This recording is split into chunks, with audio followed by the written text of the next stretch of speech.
Okay, for those of you on the live stream, welcome back. We apologize for the technical difficulties during the first session, and we're good now. So you should be able to be online for the rest of the day, and we will send you a replay of the first session. So our apologies. But every event has some little technological glitches, so hopefully that was the only one. I'm very excited to introduce our next presenter, Rabbi Yaffa Epstein. She's a Limud addict. She's actually presented at over 70 Limuds around the world, and we've met up at many of those Limuds over the years. She has served on the board of Limud North America, and in her professional life is the senior scholar and Educator-in-Residence at the Jewish Education Project, which has a big conference starting tomorrow. Formerly, she was the director of the Wexner Heritage Program, and many of you may know her as the director of Education North America for the Pardes Institute of Jewish Studies, right? We all studied with Yaffa at Pardes. In addition to Orthodox rabbinic ordination from Yeshivat Maharat, Yaffa earned an additional private ordination from Rabbi Daniel Landis, and she holds a law degree from Bar Ilan University, a real underachiever. She is also, we're very proud to share that she is the 2024 recipient of the Covenant Award, which recognizes excellence in Jewish education. And she was just honored for that last month at the Covenant Foundation's event.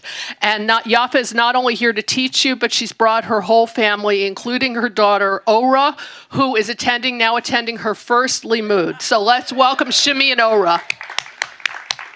And if you enjoyed this session, Yaffa's doing, no? Shimi's doing a session? Yaffa's doing another session? No.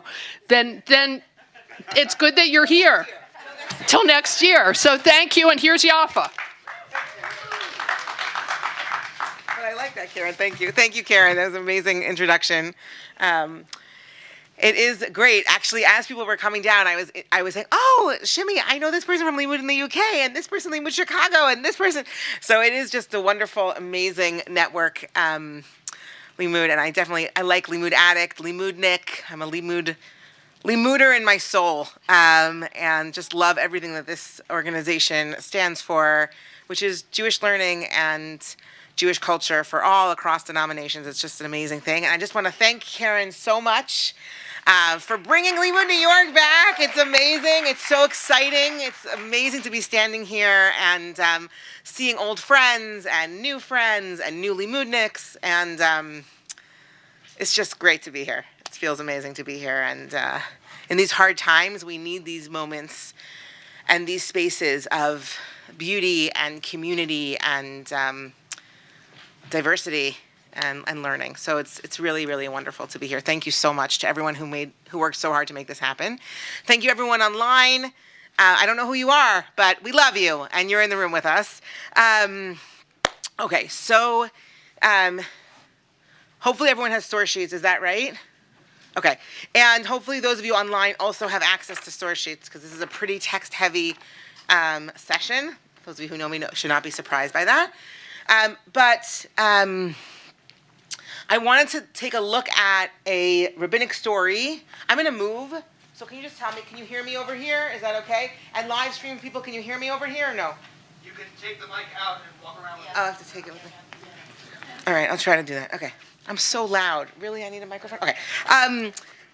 Okay, so today's session we're going to be looking at an oldie but a goodie rabbinic story. And I don't know if anyone else feels this way, but in the time that we're living in right now, the way that we used to read text is a bit different. We're just in a different time, and we're looking at text differently. And it's the power of Torah and learning Torah to continuously change as we change. So even if you've seen this story before, I think that for me, the story has a totally different meaning for me now than it once did. and I'm excited to unpack it with you and see what we create together. So the story that we're going to be looking at is a famous story of Rabbi Akiva's Beit Midrash. Rabbi Akiva was an important rabbi who lived in the time period of the Mishnah. So we're talking between 0 and 220 CE. The Mishnah being the first written down code of oral law, right? The Mishnah belonging to the oral law, i.e. post-biblical text. And his philosophy of teaching and learning was that every single letter that was in the Torah was there on purpose. With me, my friends? Now, that doesn't sound like such a remarkable thing. Like, of course, every letter is there on purpose. But as opposed to his counterpart at that time, the other school of thought was Rabbi Yishmael. And Rabbi Yishmael believed, Dibra Torah kilshon bnei Adam. The Torah spoke in the language of the human being, and therefore, I don't have to be so worried if there's an extra yud somewhere, right, or an extra vav, or an extra word et. Basically, the Torah is speaking in plain spoken Hebrew. And Rabbi Akiva said, no. If you have an extra yud, not only is that yud there on purpose, my friends, but the yud is there to teach me something, and not just teach me something, to teach me halacha, to teach me law, which means I have the power to utilize midrashic tools, and I have specific tools of midrash, how I do this thing called extracting, or as I like to say very professionally and academically, juicing out halacha from biblical text, right? I have rules about how I do that, but I can do that on every single letter, any letter that didn't need to be there in order for the word to make sense. Okay, everybody with me? Clear. Questions on anything I've said so far? Because this is going to be very important. We have to get this part down. We good, my friends? I'm going to wait. Yes, thank you, Debbie. Oh, shoot. Nice. That was so funny, it made my hat fell off. Good. No, not Jew. Juice. Yeah, good. Thank you, Debbie. Okay, so so that's where we are. All right. So no story sheet would be complete without Rabbi Sachs on it, right? That's where we're at in the world right now. So the first text on your pages is from Rabbi Sachs, and it's from his Haggadah, and he says the following: unlike Pshat, the plain, simple, or accepted meaning, Midrash is the hermeneutic quest for the meaning of the text as if it were spoken not then, but now.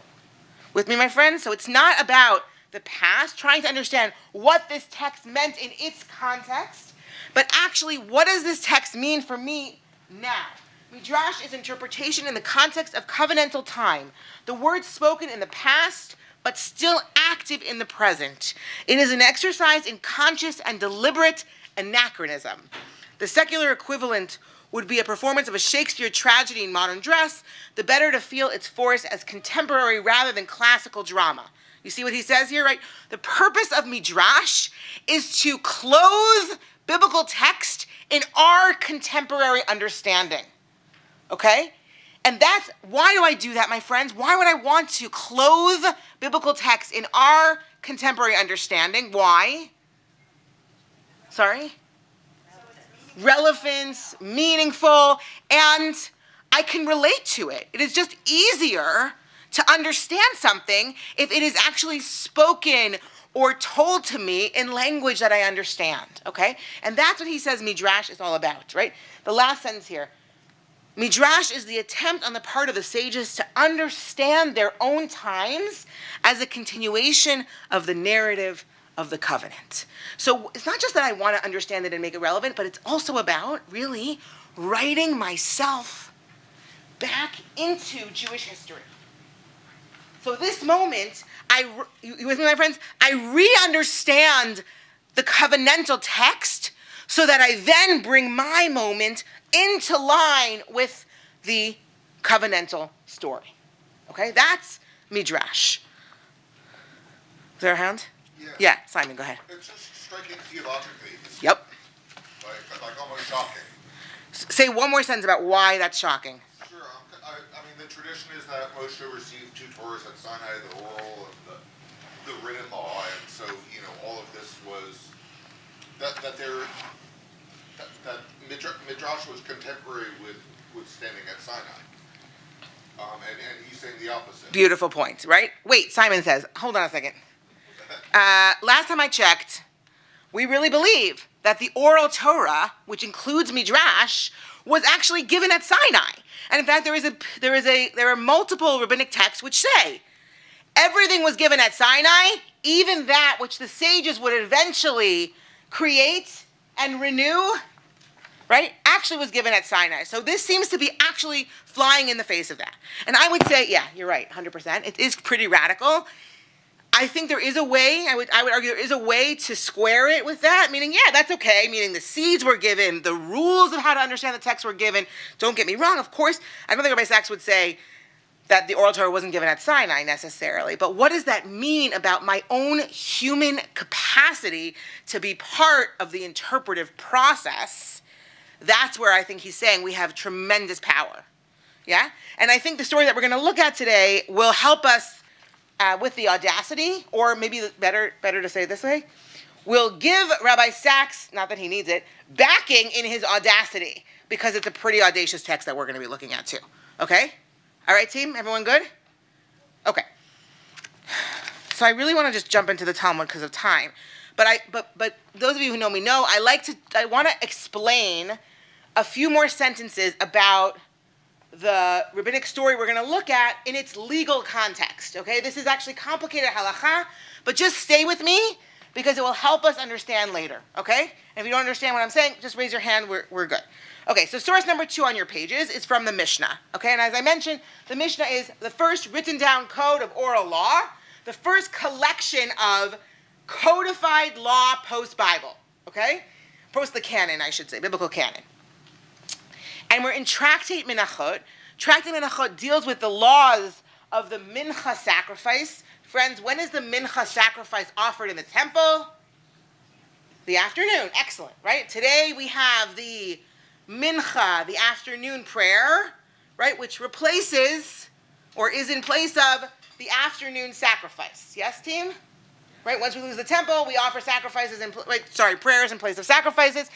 Our mincha prayer is in place of the mincha sacrifice. So this is a whole tractate of rabbinic law about the mincha offering. And in that conversation, I have a conversation of what happens to a mincha offering, right, which is, by the way, made up of flour and oil, etc. What happens if I'm missing an ingredient? Okay, everybody with me? Can I still use it? That's the context of what we're about to see. Look at this, team. Regarding the 7 branches of the menorah, the absence of one is ma'akev, prevents or invalidates the others. Regarding the 7 lamps on it, the absence of one is ma'akev or invalidates the others. Okay, meaning, what am I saying there? If I have a menorah, or the menorah in the temple, which I am supposed to light every single day, yes, my friends? If suddenly one of the branches breaks off, which is impossible to imagine because it's a solid chunk of gold, and okay, fine. But go with it, okay? One of the branches breaks off. If I light the other 6, have I done the mitzvah? No. Okay, that's what we're learning here. And not just the branch, but even the lamp, right? The part that holds the oil. Then I tell you, from that we go to, regarding the 2 portions of scripture in the mezuzah, the absence of one is me'akev the other.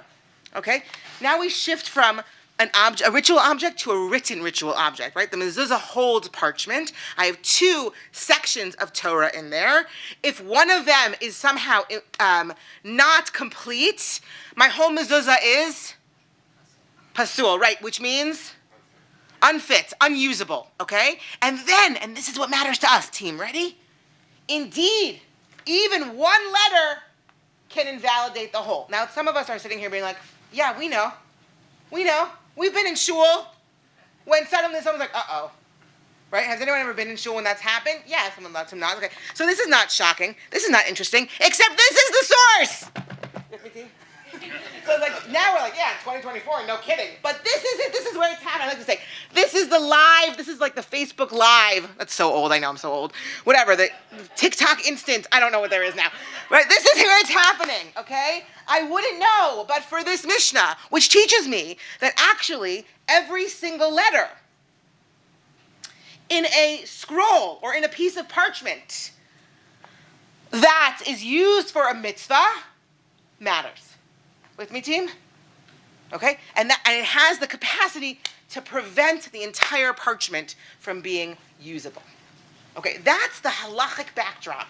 That's the legal backdrop of our story. How are we doing, team? Everyone good? Everyone's good, but the people at home need you closer to the microphone sorry. so that they can hear you too. Sorry, people at home. Thank you so much. Thank you, Julie. Okay, thank you so much. Okay, I'm going to try and stand still. So hard for me, you know. Okay. I know, I'm going to hold the mic. But then I feel like I turn into like a Las Vegas act. It's really weird and awkward to teach Torah like this, but I will try. Okay. Is this better, people at home? I hope so. All right. But this is the part anyway where you're going to do chavruta, so you don't even need me. Okay. So now we're actually going to turn to the person next to us, or the two people next to us, and we're just going to read source number 3. Okay? It's pretty short, but it's pretty intense. This is the story. Source number 3. Please turn to the person next to you, and the question that you're asking each other as you read is, what is this piece of text? What is this story teaching me about Torah? Everybody with me? Source number 3, turn to the person next to you. We're going to do 7.5 minutes of chavruta. Source number 3, the question is, what is this text teaching me about Torah? One person reads aloud, and then you discuss. Go for it, team.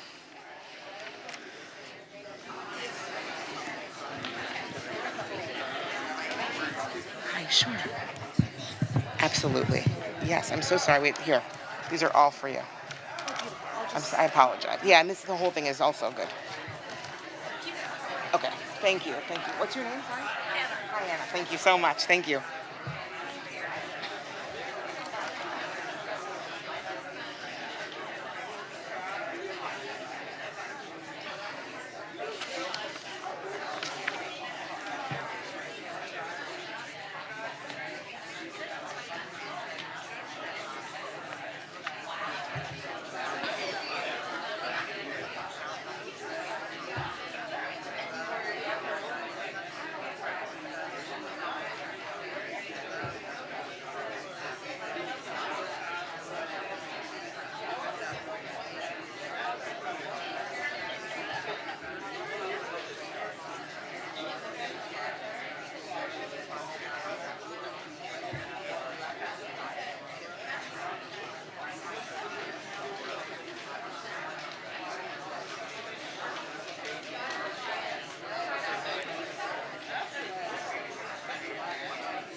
Source 3 continues on page 2.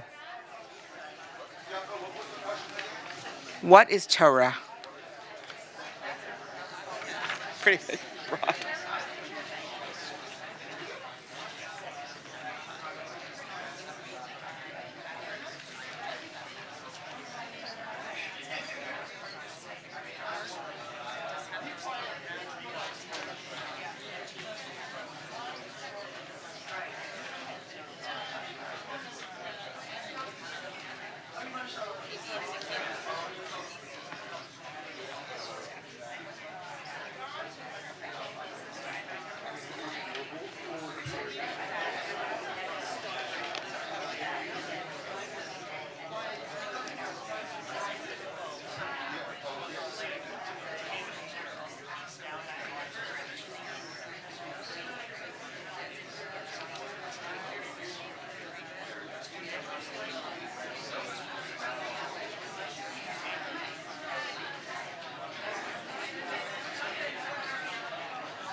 Okay, friends, we are going to get started.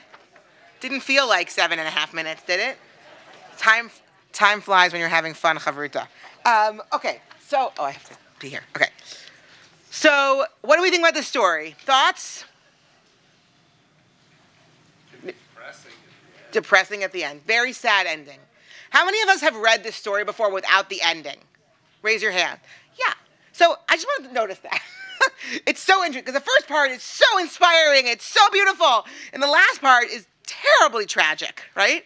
Horribly tragic. And many times. And this is why you have to learn the whole Gemara. Okay? By next year, I'm expecting everyone here to have finished Shas, to finish the entire Talmud. No, I'm just kidding. But we can start. But this is why you got to read the whole story, actually, because the story is totally different, I think, in that context. And it would be so easy for me to just bring you the first part and be all inspired. But we have to read the whole thing and try to make sense of it, because it is an incredibly powerful story and an incredibly important story if we're really trying to understand what it means to see ourselves in the arc of covenantal history. We have to do that work, but we also have to understand the end of the story if we're going to really do that. So I just share, I open this way, but I'll just share personally that this story means something completely different to me, teaching it now, post October 7th, than it did in the past. And I'll share a little bit about that. But let's look at it, let's see what it can teach us and how it can help us still leave, I hope, somewhat inspired. So here we go, my friends, with me. Rabbi Yehuda said in the name of Rav, and this is very important. Some of you know this, I like to do this, okay?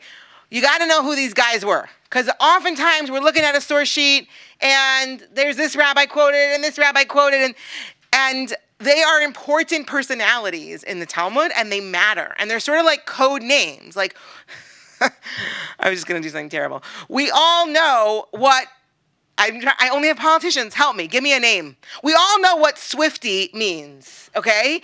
That's much better. Whew, that was a close call. You all saw that? That was a close call. Okay, so, right, if we were writing a thing, it was like, oh, they were a Swiftie, we'd all know what was happening contextually. And so it's important to understand when they say Rav Yehuda, what that means to them. So Rav Yehuda was an important rabbi who lived what we call sort of the second generation of the Babylonian Talmud, and he had two teachers, Rav and Shmuel. And Rav was the preeminent rabbi of his generation, and what he was known for, most importantly, was bringing the Mishnah to Babylonia. That's who he was, okay? And he tells a story about the day that Moshe was charged with bringing the Torah down to the people. So you could imagine what it feels like to tell a story like that when you were the guy who brought the Mishnah to Babylonia, right? And I'll just point out that I love this. There are multiple stories in the Talmud where those guys, the ones who were charged with bringing the Mishnah to their communities, tell stories about when Moshe had to bring the Ten Commandments to the Jewish people. And you can understand that they're like, what happened up there on Sinai? What's the backstory? Like, we want to understand. Like, what did it feel like? What was he going through? Because they're trying to understand themselves, right? So that's sort of the backstory here, which I think is just like powerful. Sarah? No, okay.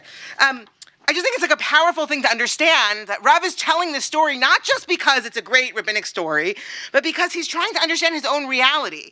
So listen to what he says. When Moshe ascended to heaven, he found the Holy One, blessed be he. Oh no, I'm so sorry, I didn't make this gender neutral. Read this as, the Holy Blessed One, affixing crowns onto the letters of Torah. He said, Master of the world, what is ma'akev, stopping your hands, i.e. preventing you from giving the Torah? And this is just sort of a sweet beginning, right? Because Moshe gets up there and God's sort of like, hey, listen, just take a seat. I'm almost done over here, right? Like, I'm not finished, which is just like amazing. And like such a sweetness of, I'm not finished up here yet. And why would you call me up here? If I was Moshe, I'd be like, okay, I could have had dinner for another half an hour. You know, like why'd you bring me up here to sit here while you are continuing to tie on the crowns onto the letters of the Torah? What do you think, team? Why does God, yeah, go ahead. Ariella or Ariel? Ariel. A question about ma'akev here. Good. Is there any other nuance we can get from this word? Is it really just there's a holdup for Moshe, or is Beautiful, beautiful. So Ariel, you're already up to the second sentence.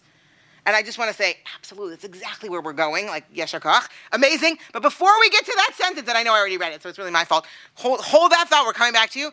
Why does God wait, or call up Moshe, I should say, I'm sorry, and make him wait while God finishes the crowns? Yes. He needs Moshe to see this. Okay, so is that what you were going to say also? Well, just that he wants Moshe to see that it's a process. It's not like he just prints it out. Okay, exactly. It's not poof. Right? Which, by the way, of course, if you're God, it could be.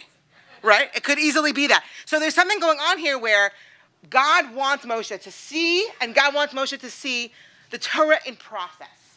Right? And specifically, this idea of tying the crowns onto the letters. So it's seeing something, seeing that it takes effort, and seeing this tying. Right? But so there's a pedagogical. One of the things that's so beautiful about the Talmud in these kinds of stories is, for those of you who are educators, like teasing out God's pedagogy, I think is so fascinating here, right? The desire of God to teach Moshe what Torah actually means. Okay, now, back to Ariel's point, which I think is very, very powerful and important, because as we know, the Talmud does not use words by chance. And it's in Moshe's question to God is, what is me'akev? What is stopping your hand or preventing your hand? Now, Ariel correctly asks, wait a second, I know that me'akev is actually a halachic term. In fact, we just saw it, team, in our Mishnah, which is the context of this. So now suddenly, what am I teaching you? That actually what? These crowns are not just ornaments, decorations. Perhaps they're actually necessary halachic pieces of the Torah being whole. Is that true, team? No. Okay, but is the story interested in that? Yes. Also because they didn't exist in the time period of Moshe. The anachronism here is full, right? Rabbi Sachs talked to us about anachronisms, right? This is a conscious anachronism. They didn't have those crowns. Those were created later in Jewish history. They did not exist in the time period of the Bible, right, historically. But it doesn't matter because I'm not living in the time period of the Bible. When am I living? In the time period of Rav, and by then we already did have the crowns, okay?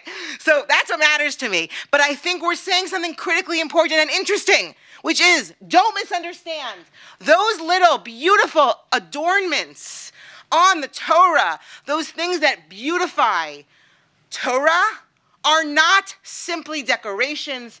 They are actually necessary for the Torah to be complete. Now, what's important is I'm going to learn about those decorations, not only that they're decorations and that they're beautifying the Torah, but look what happens next, my friends, okay?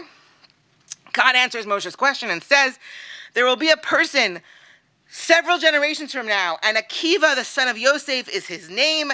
He will teach hundreds of laws from every kutz, from every tip of these crowns. Okay, you with me, team? So why am I putting these crowns on, says God? Because Akiva is going to interpret them. Akiva ben Yosef, and right, you hear the sort of messianic, and that's on purpose, right? You hear this sort of messianic vision of Akiva. One day there's going to be a person and he's going to be able to teach tilin shel halachot, heaps and heaps of laws from every kutz, okay? What do you think about this, team? Thoughts? Good science fiction. Well, the real science fiction is coming in one moment when we do the time travel, right? Exactly. Okay, good. But what else? What else? Yeah. Good, Stuart says. Is this actually true, my friends? Do we have anywhere in rabbinic literature, any midrash ever, where Rabbi Akiva says, why is this the halacha? Because there is a crown on that Zion. What do you think, team? No, it's actually not true at all. Okay? It's metaphorical. Good, say more. It creates the idea that detail matters. Beautiful. Inference matters. And that something isn't there by accident. Beautiful. Details matter, inference matters, and nothing is there by accident. Every single letter of the Torah matters, which, by the way, that's exactly Akiva's school of thought, right? So this is an amazing way of saying, who wins the debate, by the way, Akiva or Yishmael? Who won? Akiva wins, right? This is obviously written by the school of Akiva. We all, right? This is clearly, Akiva won the day, and he did win the day. And not only, but it's like such a cool, beautiful idea of expansion on expansion, right? Akiva's whole thing is expansion. Every single possibility, everything can teach me something, and I'm imagining, as metaphorically, that also means even the crowns. Because I'm Akiva, I have the capacity to expand the Torah, right? To that degree, okay? But we're also saying, back to Ariel's point, that now we're learning that actually, if you don't expand the Torah, if you don't add your own voice and your own interpretation, then perhaps the Torah itself maybe is not complete, right? That's I think is the chiddush here of this part. This is sort of the how do you translate chiddush? Insight. Good. The insight, the new insight here is it possible to say that actually it's not just I can read the Torah and I can create new halakha. No, it's that creating new halakha is necessary for the Torah to remain valid. Okay, it's more audacious, let's say, than what Sachs was saying, I would say, right? But so audacious. Yes, there was a hand here. So the Yes. Torah that was written, it wasn't given during the time of Moshe? Then? No, I'm not saying that. That's a step too far even for me. The Torah that was given didn't have the crowns, and if not, what happened between Right, giving yeah. Moshe to Akiva? I'm a little... Okay, so for this, I would say, right, so this is where I would say that the text is not interested in the historicity of the question. Because I'll tell you why. Because it's not even clear what alphabet at this point in Jewish history the Torah was actually given in, right? And in fact, it's a debate in the Talmud about what alphabet. Because the Assyrian alphabet that we have now is later in history. So I guess what I'm saying is it's complicated. I think what I think you're asking is, internal to the story, do they think it's the Torah originally? Yes, I think so. Right? Do you see what I'm saying? Yes. They think Rav is telling the story as if Moshe is getting the Torah with crowns. Right. Yes, I think yes. But we know that historically that isn't possible because they didn't have those crowns and they didn't even have this alphabet yet. Okay. Good? Yeah. Sorry, I was working on two paths. Internal to the story, right? The narrative's own truth, and then our historical truth. Is that fair? Yeah. Okay. Thank you. Okay. Team, I have to talk even faster. How is that possible? Okay, ready? So, all right. So Moshe hears this. What do you think Moshe's reaction to this is? Surprise. Curiosity. I got to see this guy. Right. Who's this guy? Right? This guy Akiva. And this is where, okay,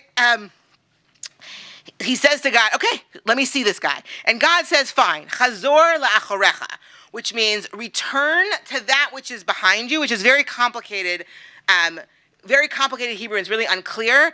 I brought this for you. This is not mine. This is Diane Lipton, wrote an amazing article explaining what that sentence means, what that passage means, and she explains that actually in biblical Hebrew, achorecha really is the future, right? Because what can't I see yet? What don't I know? I don't know what's behind. I can't see my back, and therefore my back is the metaphor for the future, right? Like acharit hayamim, the end of days. Achora, I can't see my back. With me, team? How's everyone doing? Yes? Okay, so when I say chazor, return to that which is behind you, I really mean go back to go forward. Okay, so you're going into the future. Miranda, go ahead. I also interpret that as like your descendants, like everything that comes like behind you. But Beautiful, like your legacy. Your legacy. Beautiful. Love that. Beautiful interpretation. Okay, good. So and by the way, when you do that, Miranda, then it's like, don't worry, there's something comforting to Moshe. Because then Akiva becomes his descendant as opposed to maybe his competition. Right? That's a great point. Okay, beautiful. Good. So Moshe goes and sits at the back in the 8th row of Rabbi Akiva's class, but did not understand what was being discussed. Okay? Which is perhaps the greatest line in the entire Talmud. I really think that. Right? Such a beautiful idea. Like imagine like most of those people who came in late, maybe you're Moshe, right? You like right there at the end. I'm not gonna call out David Brodsky or anything, but right? But the people in the back row like came in, and imagine if that's like Moshe sitting in the back of the room, right? And the Akiva's at the front of the room and teaching, and Moshe has no idea what's going on. Why doesn't Moshe know what's going on, team? It's happened after him. He's teaching what? He's teaching together with the oral law. Say more, Angie. One more sentence about that. He's building on interpretations that have come since Moshe didn't go face to face with God anymore. Beautiful, right? Hundreds of interpretations that Moshe didn't even know. And we're yet to come. There's so much Torah yet to be born that Moshe doesn't know, right? I like to compare it, I'm not a math person, so I don't really know, with like arithmetic, right? And calculus. If you know like basic arithmetic and you're sitting in a calculus, you don't know what the heck is going on. There's so much development that has happened since Moshe, right? So he doesn't know what's going on. And Moshe, right, we're told, Tashash kocho. Moshe becomes physically weak. And this is sort of an interesting thing about strength and weakness here. And this is like a real old school moment. I don't know if anyone else can go here with me or not. But like, do you guys remember in Back to the Future? When he starts to like disappear, his hands, thank you so much, those of you who are nodding, I love you, you're my people, right? And he starts to disappear because he doesn't even exist anymore, right? He said, and that's how I imagine this for Moshe. Like, oh my gosh, like I brought this Torah to the world, but like, am I even relevant or part of this story anymore? It's gone so far past me. Those of you who don't know what I just said, you should watch the movie. It's really worth it. Okay, and there's something so cool and powerful about that idea. However, at one point, a student asked Rabbi Akiva, Rabbi, minayin lacha? What do you think he's asking, my friends? Rabbi, how do you know this? What is the student asking Rabbi Akiva? What's the source? What's the source? Good. Good. In general, in rabbinic texts, when I say minayin, I'm looking for an actual pasuk. I'm looking for a verse, right? So minayin lacha means, right? How do you know this? And I always imagine this, and it's so who I was. Like, this is who I am in class. I'm like, okay, come on. Like, really? Another Yud Midrash? Like, Rebbe, minayin lacha, how do you know this already? Like, come on. And I think to me, that's the voice of sort of the doubting voice, the self-doubt of the rabbis of, am I pushing this too far? Like, yes, we have such interpretive license, but as we always like to ask, how do you know when you've gone too far? Where are the boundaries? Where are the boundaries? And lo and behold, what does Rabbi Akiva answer him? He says, Halacha leMoshe miSinai. It was a law given to Moses at Sinai. Okay? Now, the simplest way to understand this, and I think the way that we normally understand that is, Rabbi Akiva is saying, when he says Halacha leMoshe miSinai, this is a law that was given to Moses at Sinai, what is he saying? I got it from tradition. Good. It's a tradition that has been handed down from generation to generation. My friends, was it given to Moshe at Sinai? Why not? Then Moshe would know it. Moshe doesn't know. I mean, it's so good. They're so amazing. This story is the best. It's so brilliant. Moshe doesn't know it. Moshe's sitting in a classroom. Literally, imagine this scene, right? I'm sitting in a class. I don't know what on earth is going on. And then like, oh, what's the source for this? Oh, see Yaffa Epstein's article. I'm like, I didn't write that article. I don't know what you're talking about. That's crazy, right? It's like, but it's amazing. It's a brilliant idea because what it means is the inference was there. The foundations were there. The building blocks were given to Moshe at Sinai. But beautiful. Akiva can't quote or doesn't quote Beautiful. a specific verse. So it's like, in essence, he's saying, it's almost like, well, you say the doubting student, but also like the disbelieving student. Yeah. The teacher's trying to find a way to have justification for what he's saying. Beautiful. Comes up to this general. Beautiful. Right. In other words, listen, we're all part of the same project. which is trying to bring more Torah to the world, trying to bring relevant Torah to the world, trying to bring clear Torah to the world, right? But one thing that's really important to understand in the rabbinic world is that the terms mean something, okay? In other words, I was talking about Midrash, and in general we have this idea that there are 13 tools to interpret the Torah by. I can use those tools. You'd give me Torah nidreshet bahem, right? I can use those tools to juice out halacha. But there's another tool, with me team, called halacha l'Moshe miSinai. And what a halacha l'Moshe miSinai tool means is exactly, someone said it over here, received tradition, but not just received tradition. It doesn't need a pasuk, it doesn't need a verse, and when you throw down a halacha l'Moshe miSinai card, you cannot question it. And it's not midrash. Okay? It's a halachic trump card. That's what it is, right? Nope, can't question halacha l'Moshe miSinai. I have it from my teacher has it from his teacher, and from his teacher, and from his teacher, and you can't question it anymore. And there's something so interesting about this, that Akiva is the one. Can I ask you a question? If Akiva had wanted to, could he have pulled out a pasuk? Of course, he could have, and he probably did have a pasuk. But that's not what he pulls out. He pulls out the trump card of, I see myself as part of a received tradition. Of course, I run so far and so fast. I know I do, and I know my students that sometimes it can feel like, what are you doing? You're creating mountains and mountains and mountains on crowns. Not even on the yuds themselves, but on crowns.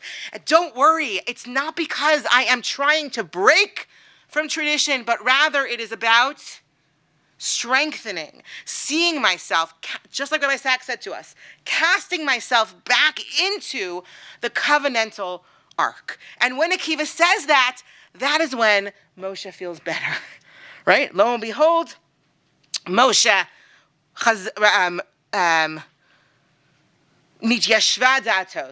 Moshe feels better. He comes back to himself, if you will, right? Michael J. Fox comes back to having a hand, and Moshe feels better and comes back to God and says, why'd you pick me, right? This guy, this is who you need to give the Torah. Okay, Stuart, and then over here. Go ahead, Stuart. At this point in the story, though, Moshe hasn't received anything. Right. Good point. So therefore? So therefore, the fact that Moshe doesn't know this, that shouldn't be a problem. Meaning, why does he feel weak at all? Right. What do you think?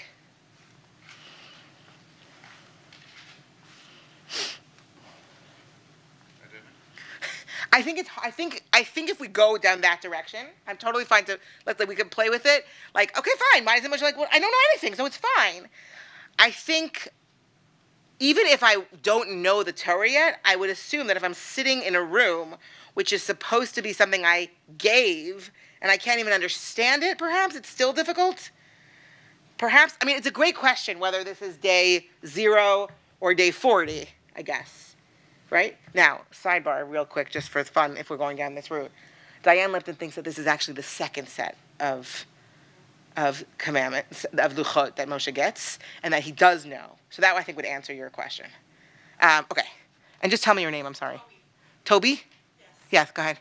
I just had this feeling as you were talking that maybe Akiva somehow was aware that Moshe was in that space with him and needed and wanted to honor his presence. I love it. Yeah, it's beautiful. It's such a beautiful idea that Rabbi Akiva sort of gets this feeling like, what if Moshe was here? My very dear friend, Jenny Goldstein, when we learned the story together, said, like, this is such an important message for teachers. Like, you never know when Moshe is sitting in your class. Like, it's such a great, like, don't take everyone so serious. Like, it could be Moshe. I love that image. It's amazing. Beautiful. Oh, my goodness, my friends, I have 3 minutes left, and I told you we were going to do the whole sad part, and I didn't do it, you see, because the juicy part is so much better than the sad part. And the sad part is so heartbreaking.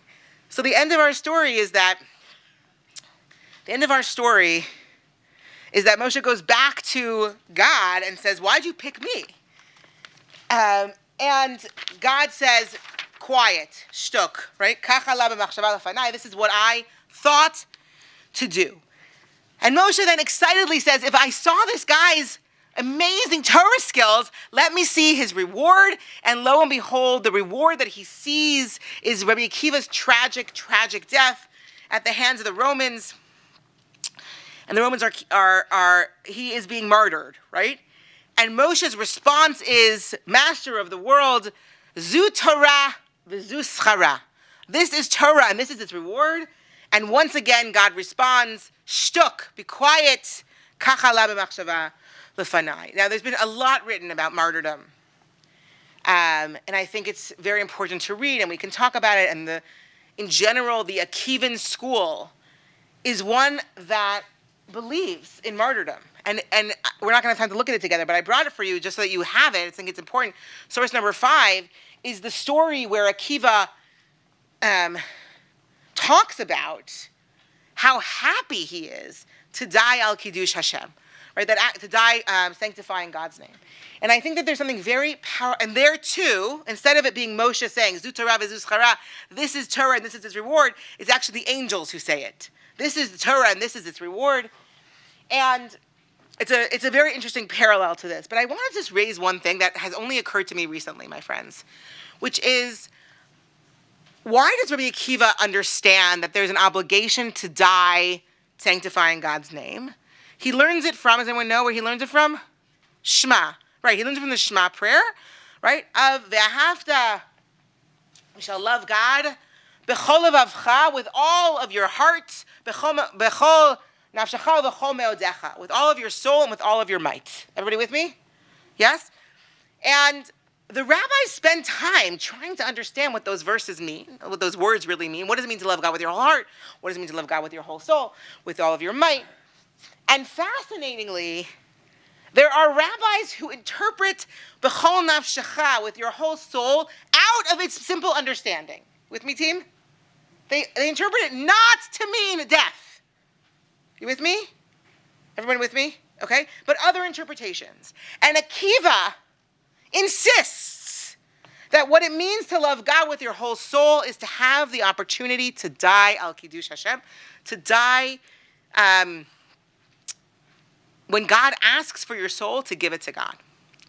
And I'm really struck by the idea that the master of Midrash, who if he had wanted to, could make that pasuk, make that verse mean something else, chooses to read it in its simplest understanding. I don't really know what to make of it, I'll tell you honestly. But I think it's such an interesting thing. He chooses not to interpret it midrashically, right? But the most simple way of, like, when God asks for your soul, you give your soul to God.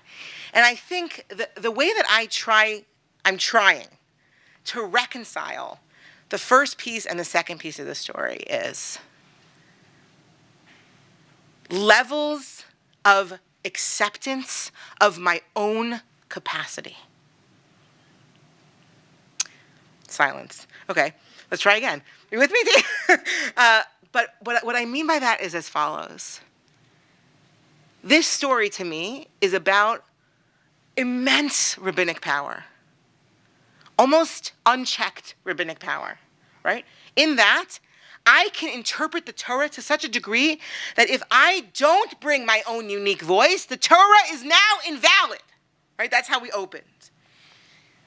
But even Moshe, when Moshe questions God, God says, no, ad kan, until here, right? You don't understand and know everything, right? And that really what it means to be involved in the project of Torah is to live between those two extremes. I have immense power, and I am not God.